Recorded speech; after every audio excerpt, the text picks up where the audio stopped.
Hello. How are you? How are you doing? How is everyone? How is everyone? Thank you for following. Thank you for liking my videos and watching them whenever I post a new one. Please keep up, share to other people, as many people as you can. Yeah, we need to be informed together as as a family, as one people. We need an informed generation. So thank you for watching and subscribing. Please keep on sharing to other people, as many as possible. You recommend my channel to many people if they feel like they need to hear about the information I hear about here. So basically what I'm going to talk about today is strictly about, we are going to talk about Kenyan politics. Yeah, like I had promised to talk about Kenyan politics and to analyze what's happening and to see moving forward what's going to happen and to predict some of the things and who will be winning and what state of the race, so many things and all aspects and all angles and all the developing stories that are happening over there. So today I'm here to talk about the numbers specifically, and to analyze for you what are the possible chances of one winning. So in about, it was 20th, I think it was Monday to 20th June 2022, the IEBC through its chairman Wafula Chebukati displayed the final voters register. However, they still have some complaints from all the groups. The numbers were not so convincing and to what they were expecting, especially the number of youth making 37% from the projected one that was around 40% plus. So now it showed a shrink there in those numbers, but it's still the final register, and the IEBC used through its mandate that was given to it by the constitution. That's what they have, and that's what is going to be used in the on 9th August in the elections. So now I want to first brief you about the developing stories. First, last week we had the Johnson Sakaja Super Senator saga about his educational qualification, that he didn't have a degree. The degree he had presented from Uganda. At first it was recognized, and after that it was the same institution revoked the recognition. So many things happened around that. He went to court, and the court had to reinstate the first recognition letter. So the one revoking it was withdrawn, and through Chacha Nyaigot, who's the chairman of that commission, so that commission for university education, so he revoked it. So now Sakaja will be on the ballot as of now. Maybe only if anything else happens contrary to what is happening now, or to what the decisions have been taken as of now. But politics is about the empathy. Now they made him very famous. So, and I don't believe Igade will match that contest. The guy, I don't know if it was calculated, but it wasn't a good move, and it wasn't in favor of Polycarp Igade. So that's politics. Maybe it was just a calculation to make sure that they build Sakaja's political stature, but that's all about politics. But it worked. It had adverse effects or reverse effects to Polycarp Igade, who is his competitor from Azimio la Umoja. So another rift was in Kenya Kwanza, where Moses Kuria of Chama cha Kazi and William Kabogo, former governor William Kabogo of Tujibebe party, they had issues with the UDA because they are supporting Kenya. They're in Kenya Kwanza, but they have their own parties, and both of them are vying for governorship in Kiamba County. But UDA still has Senator Kimani Wamatangi, so they had the confrontation on the same rally, and they had to exchange words, which wasn't a good thing, but they are still going through all that. So that is one of the rifts, and me as a political analyst and a scholar, I'm sensing a walkout.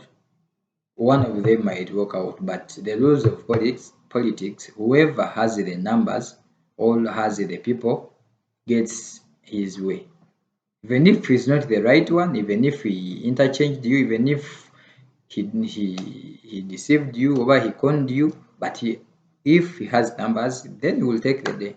So that's what they have to understand. If they want to win, they have to play safe, maybe, yeah, because they might end up being fixed in a certain place where they can't even get out through that. Because now, what shows you that they are not significant enough is that ignoring, because now the DP route is ignoring them thoroughly. So that shows you how he's not considering them as, you know, is consider them as, but their weight, political weight.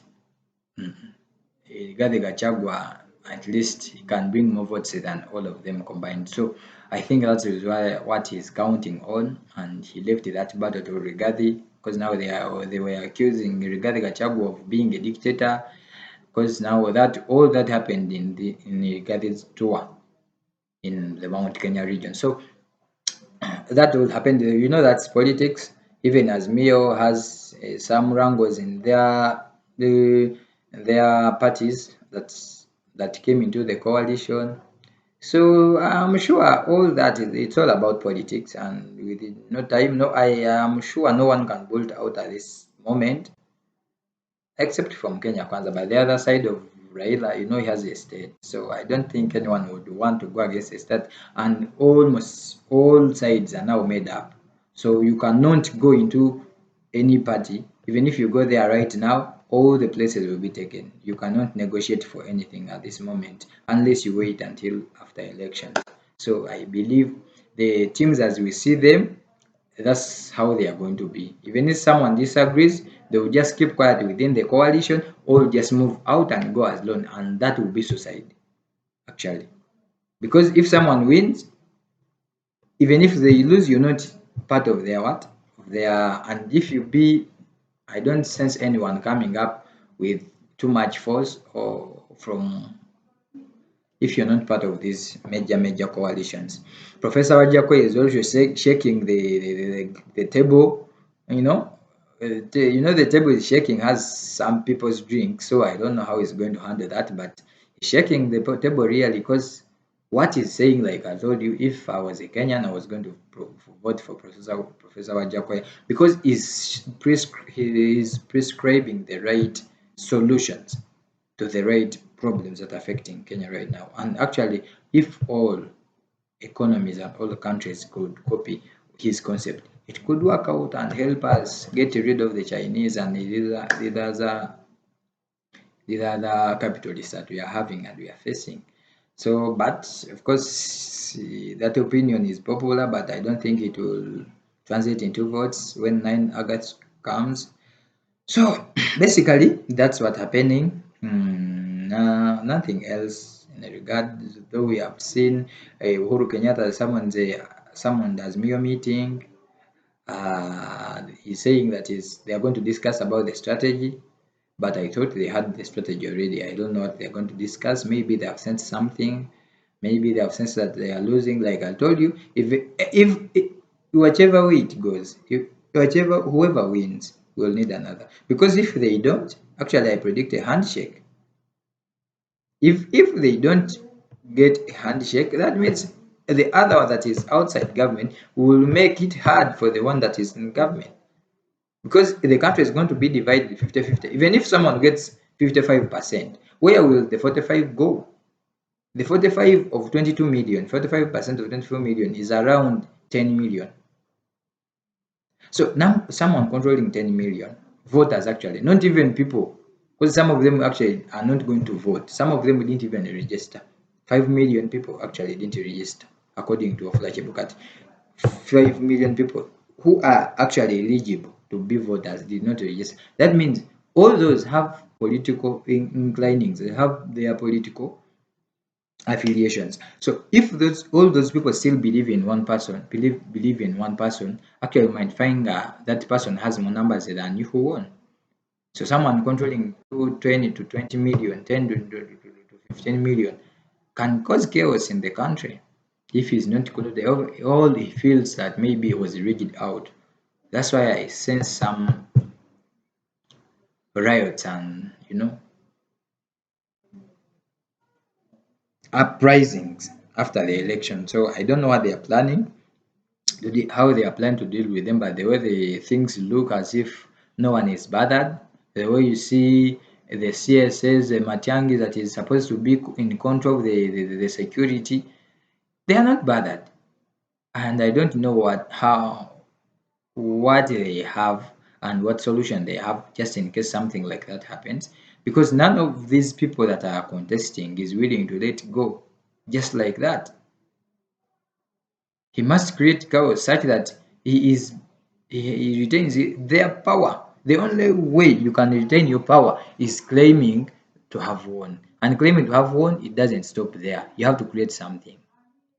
So that's for them to. So now let's precisely look at the numbers. So as the voters register declared by Wafula Chebukati, we are going to look at all the regions, Kenya regions in precise. There are actually eight. We are going to look at 8 regions, key regions. Let's start with Mount Kenya, that is contentious. Everyone is eyeing for that, but let us understand. Mount Kenya, when you take the 5 counties of Mount Kenya, leave alone the Nakuru and Laikipia, leave it to the Rift Valley. But this core Mount Kenya, Kiambu, Muranga, those ones, the key ones, we are looking at those ones. They have a total of 3.1 million voters. Apart from leave out Nakuru, Nakuru has around 1 to 2 million, around there, 1.7 million, around there.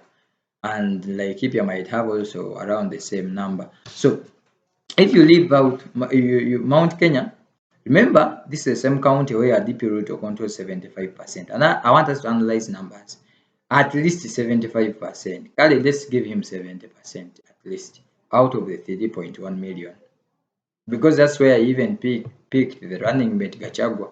So he picked him to make sure his numbers don't go down. So we got to look at another Rift Valley. Remember, this is 70%. We have given Ruto 70%, Raila 30% from the mountain. Because actually Raila needed only this. That's what he was saying all along. I need only 30%.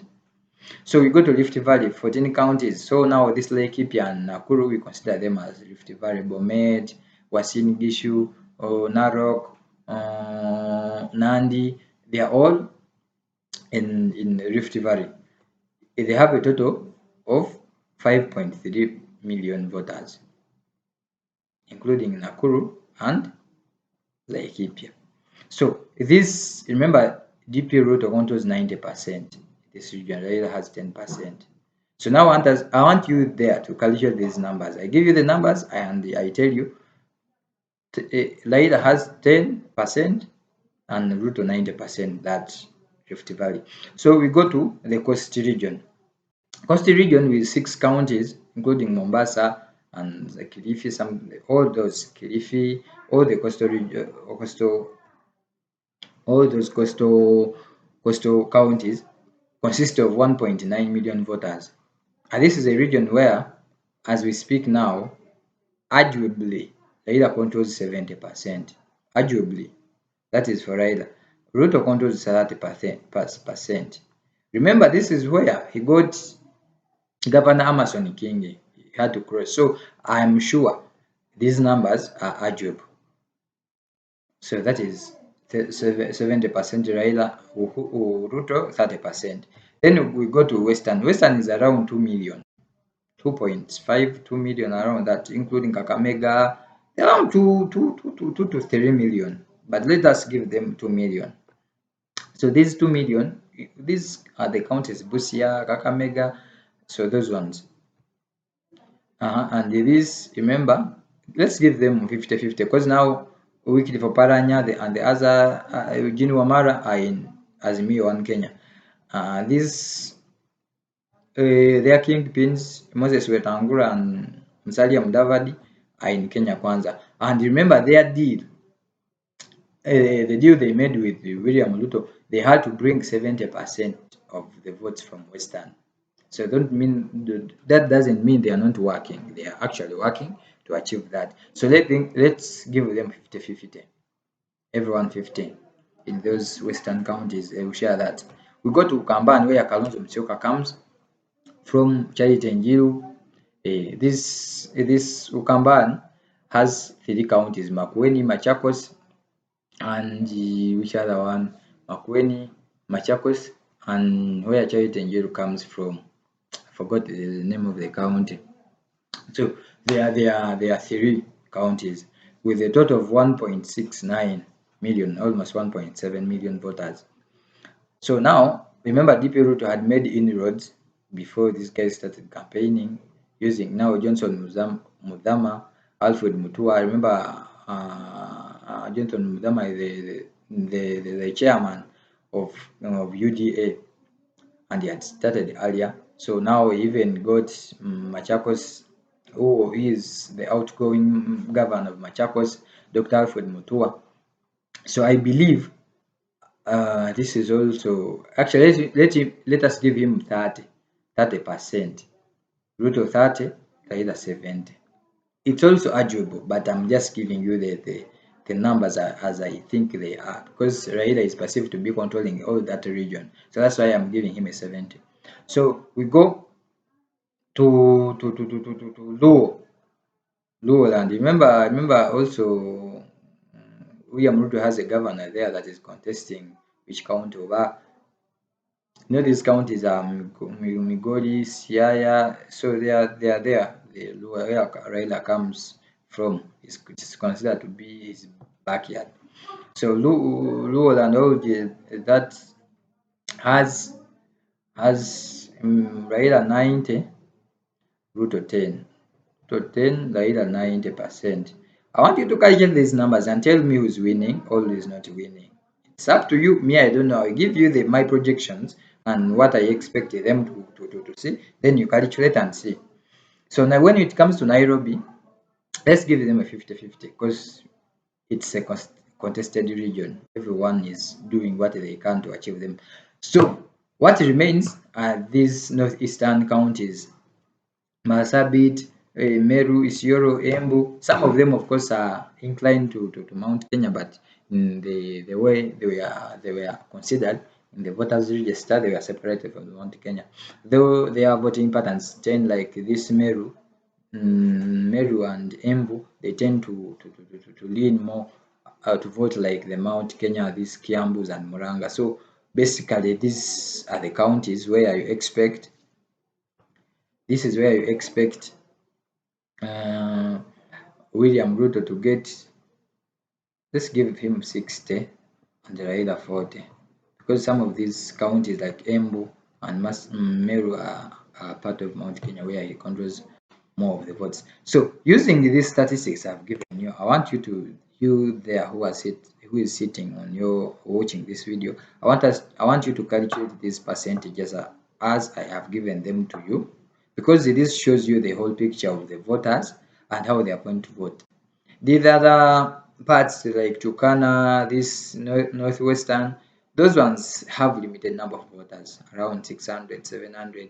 Those ones, apart, maybe they can, like Garissa, those Somali counties, they have around 600 to 700 voters. So they can make a change in a contested election, but for now, I want us to first analyze where the strongest. All of these are contested areas. That means they can actually share those votes. Because let's say like Garissa, this is where Aden Duwari comes from, and is a very, very strong supporter of William Ruto. So everyone is doing what they can in every region to get as many votes as possible. So me, using this information I've given you, Mount Kenya, Ruto 70 percentages. These are percentages of, you calculate these percentages of the total voters in that region. Ruto 3.1 million votes in Mount Kenya. Ruto 70, Raila 30%. Rift Valley 14 counties, 5.34 million voters. Ruto 90%, 10% Raila Amolo Odinga. Coastal region 6 counties, 1.96 million voters. 30% William Ruto, 70% Raila Amolo Odinga. Western 2 to 3, Kali consider 2 million, 50-50. They will share those votes. Ukambani has 3 counties.